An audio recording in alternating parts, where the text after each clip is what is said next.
Okay, that's on his end.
So, good evening. Today is Thursday, February the 11th. I'm Cindy Burnett, and I'm calling to order the continuation of the Planning and Zoning regular meeting from February 4th, at which time a public hearing was conducted to receive public comments regarding proposed text amendments to sections 9.5, 9.14.6, as well as Chapter 10 of the Pinehurst Development Ordinance to address landscaping requirements.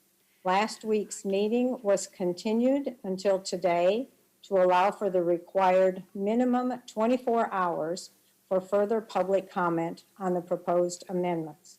So in attendance tonight, we have Paul Roberts, Julia Latham. Comments. Kelly? No comments were received. Okay. So since there were no new comments received, I would like to remind you of the comments that were made at the last meeting, and then we will discuss. Everyone will have an opportunity to comment again, and then we can make a motion to decide whether you want to approve or disapprove these amendments. So we heard from Leo Santuoso, who was very much in favor of it and stressed the importance of getting this ordinance approved as quickly as possible. We had Landon White, and I listened to Landon's comments on the video, and I believe he wanted to make sure that this ordinance would not be considered as a design standard that would go against the North Carolina General Statute 160D-704. And he made a comment that he agrees that trees are important, and he brought up several considerations. So in response to those comments, I discussed this with Alex and Darren. I would like to clarify that this is a development standard and that it's tied to a development approval. And in reading the strict grant of power and the intent language of the statute, this standard is to provide a buffer. So this ordinance is in response to the requests of the citizens of Pinehurst starting back in 2003. And this ordinance will preserve the urban forest of Pinehurst because as trees are removed for development, disease, age, etc., new trees will be planted to maintain the healthy, quote, urban forest, which is tied to the character and the charm of Pinehurst. We also had John Hoffman, and he agreed with this ordinance, which I note is relevant for all of Pinehurst, and he would also like the village to consider restoring the streets of Old Town to their original layout, but that would be a request for only one zoning district and does not really apply to this tonight, but something for staff to consider. Colette Kalinsky offered resources to Darren and the planners. I think all of you received a copy of that from Darren this week. And Kathy informed us last week that this document was referred to during the early stages of development. And so we do appreciate Colette's efforts to support this ordinance. And also the Moore County Home Builders Association, and they expressed concern about the potential added cost to development. So the planning staff met with the Home Builders Association yesterday afternoon and discussed how the ordinance would be applied and how the credits would work. And staff had estimated a worst case scenario could add maybe 3% to the cost of the project. So, and then the board comments that were received, this ordinance is likely to be challenged, and we will have to work with it, see how it plays out, and then make adjustments as needed. Citizens' wishes are well documented in this type of ordinance, and this ordinance is consistent with the comprehensive plan. So at this point, and we'll go around.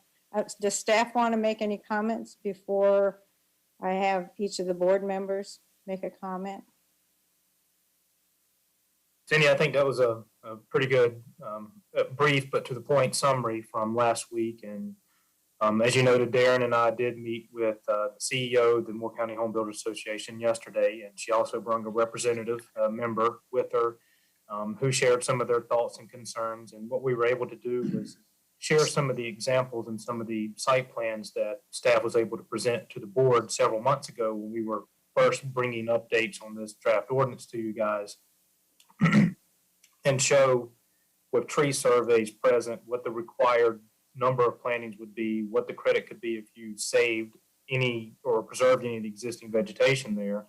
And then we shared the cost analysis, a very quick cost analysis that staff was able to prepare based on a quote that the village received back in November of 2020 from a nursery in Fayetteville, including the cost of labor and installation with the 1-year warranty, the number of plantings, if there were no trees preserved. So again, a worst case scenario, take that number, look up the exact permit application that was submitted for that survey that we had that we use those examples for, use the estimated cost of construction that was submitted with that application by the builder, and then find out what that overall percentage was. So and we also used a 10,000 square foot lot, a 15,000 square foot lot, and a 30,000 square foot lot. So we tried to get a decent range there. Of course, there are other variables that could come into play, but that was a worst case scenario if no trees were preserved and all trees would have to be planted.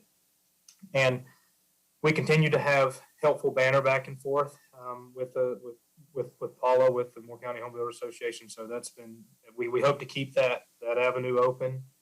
So I think it did help at least get an understanding of how this ordinance will actually work and apply, because there was some concern about it being a little too complicated.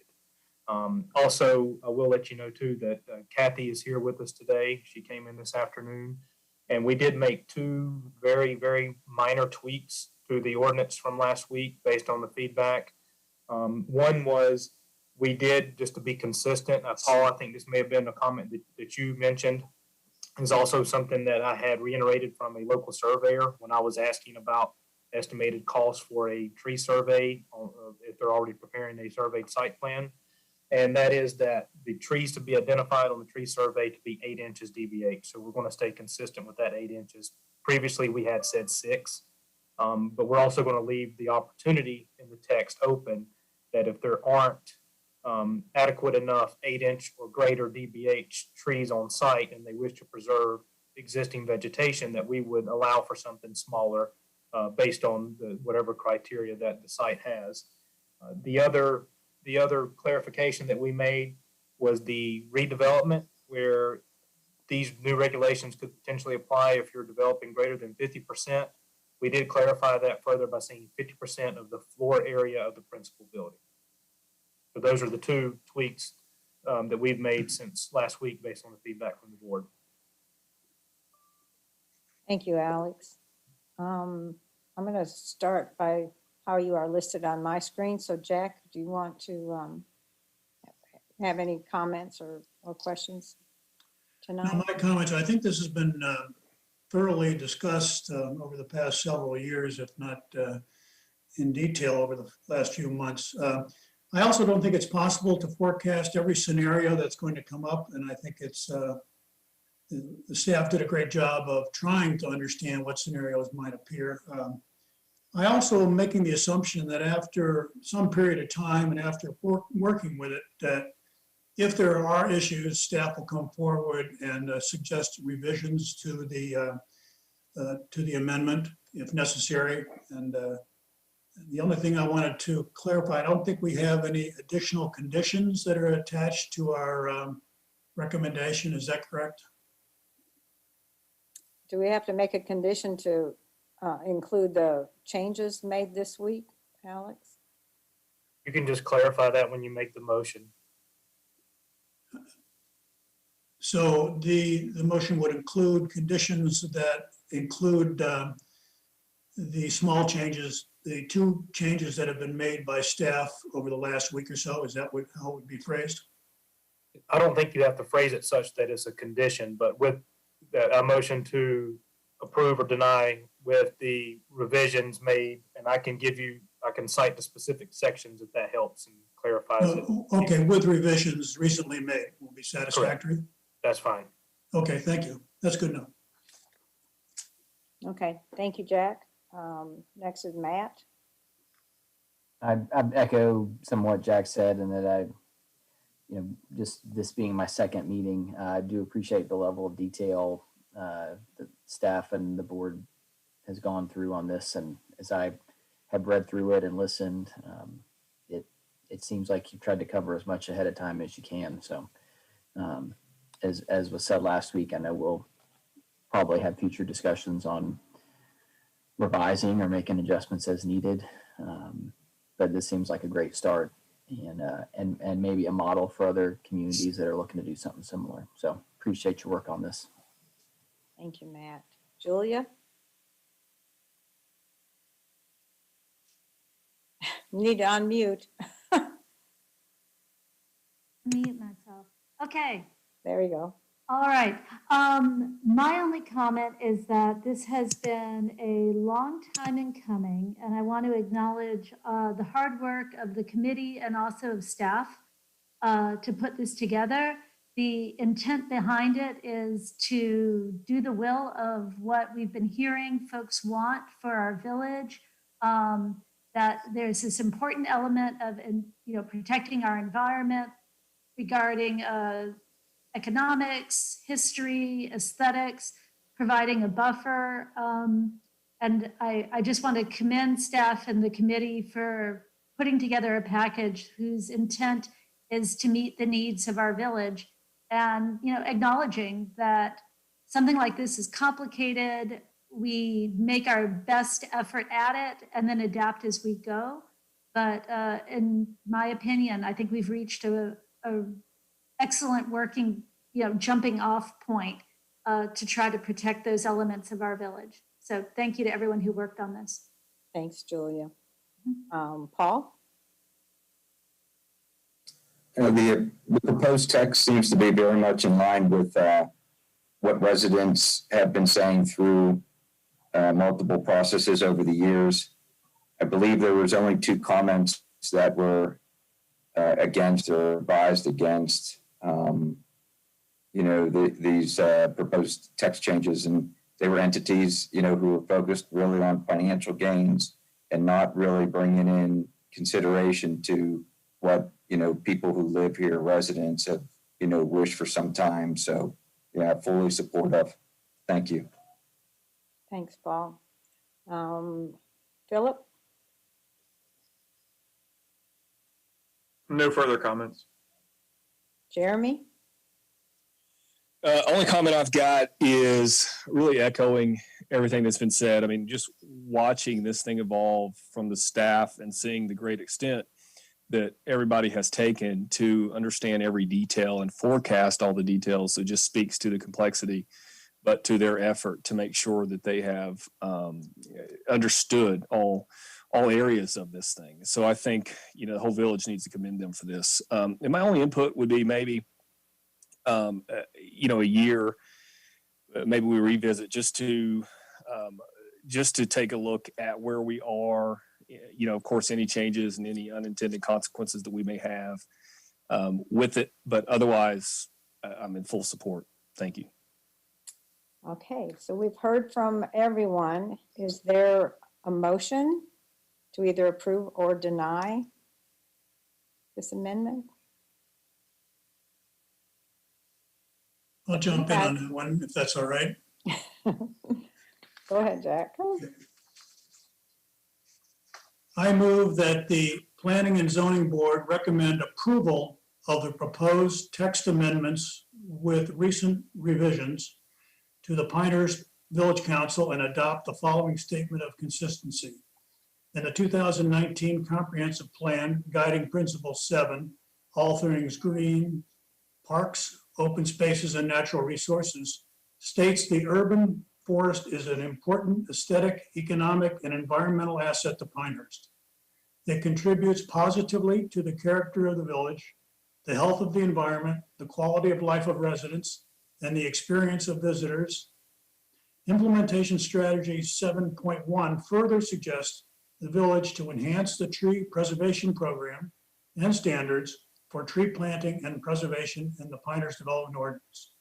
Therefore, the Village of Pinehurst Planning and Zoning Board finds that the proposed text amendments to the Pinehurst Development Ordinance is consistent with the 2019 Comprehensive Plan. Achieving goals consistent with the Comprehensive Plan is deemed to be reasonable and in the best interests of the public. Well done. Do we have a second? I will second it. Okay, we have a second by Jeremy. Let's do roll call on this. Jack, I'm assuming you're for since you made the motion. Yes, Matt, I vote yes, aye. Aye. Julia, Aye. Paul, Yes, support the proposed text amendment. Philip, Aye. Jeremy. Aye. If This amendment passes unanimously, and so we grant approval for this to go to the council for their review and action.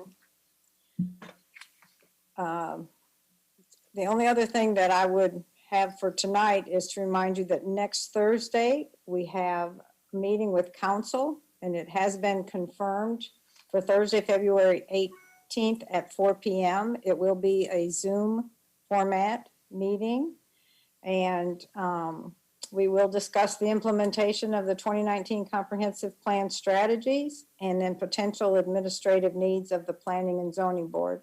And the council will also entertain any questions you may have. If there's anything, any other topics that you would like to put on the agenda for that day, just email them to me, and we'll see what we can do about getting it on there. Are there any other questions or comments? I guess, Go ahead. do we want to, is there any discussion of whether Darren or Alex from the moratorium, as we lean forward into that, that we should start thinking about?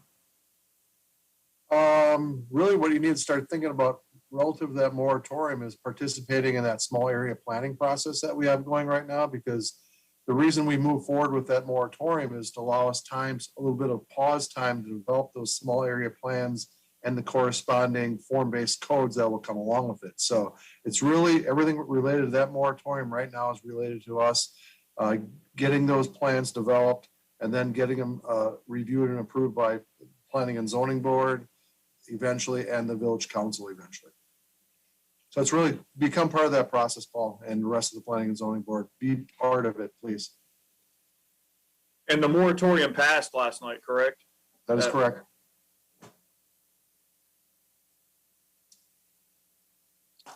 Are there any other comments or questions?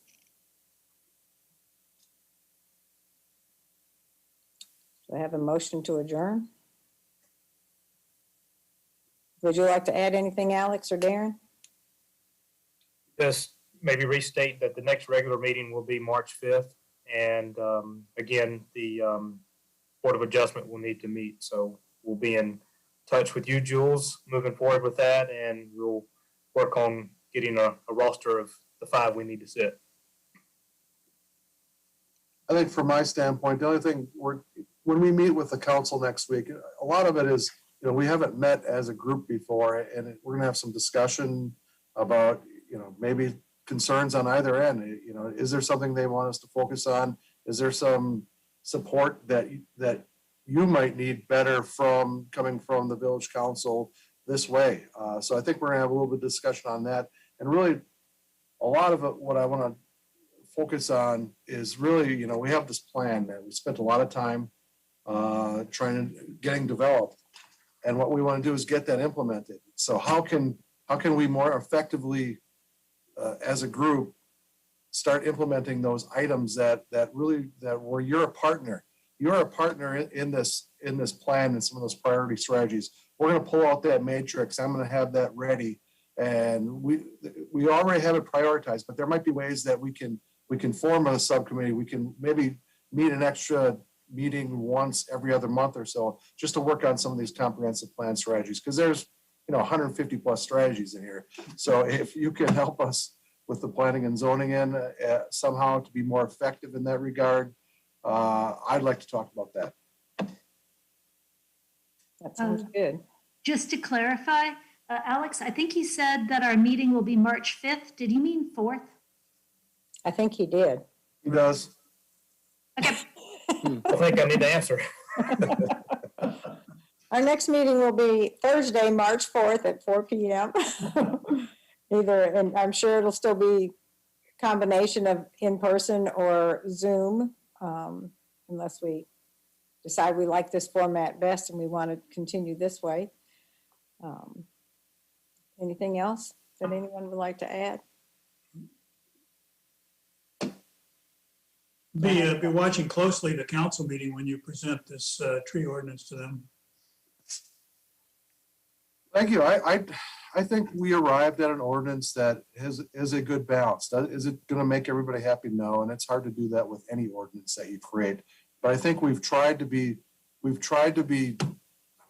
compassionate, or we've tried to listen to the concerns that were raised and try and develop an ordinance that meets both sides. That's why I think that credit that we included as that incentive really, and if you saw where we started, where I started, it was a 1-for-1. We really adjusted that as a group over time to come at something that I think is a reasonable starting point. And you're right. We'll look at this. We'll get an experience over the next year. We'll figure out how it's working, and we'll do what we can. We'll fine tune as necessary. If we see something that we missed early on, it's causing a problem earlier in the year, we'll probably bring it back to you earlier in that. So we're going to be watching this closely. Yeah, I'm sure they'll all understand that. I'm sure you'll do a great job selling it. Thank you. And to Darren, I was going to say, I know Jeremy made the comment about maybe within a year.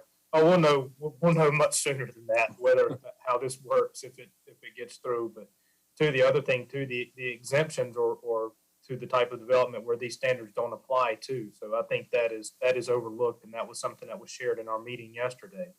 You know, this doesn't apply to much else other than vacant lands that are proposed to be developed. Do y'all have a plan for external communication? I'm assuming it moves forward from village council.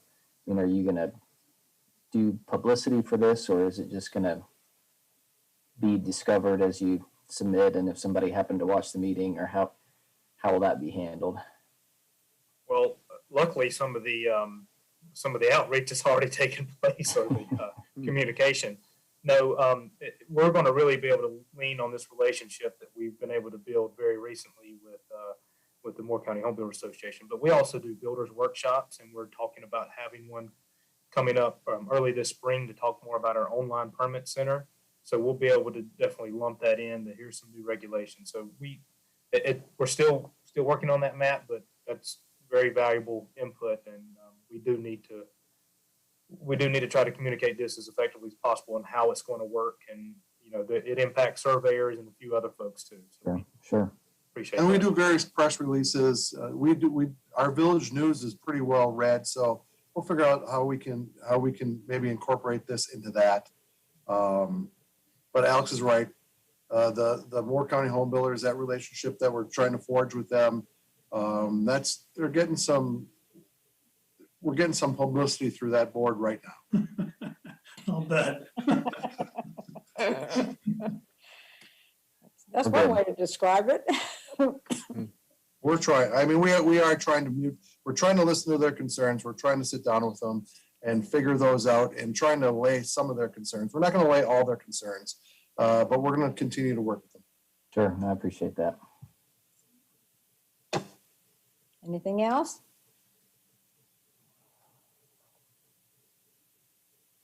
Someone can make a motion to adjourn, and unless y'all want to just hang out for a while. I will make a motion to adjourn this meeting. I'll second that motion. All in favor? Aye. Aye. Any opposed? Okay, we will see you next Thursday with our council meeting via Zoom, and then there'll probably be some email correspondence back and forth as information comes in. But until then, have a good week. Happy Valentine's. And hopefully I see you tonight, some of you tonight at least. See you tonight. All right. You guys have a good Thank you, night. Cindy. Thank you, guys. Bye-bye. Good Thanks, night. guys. Bye. Night.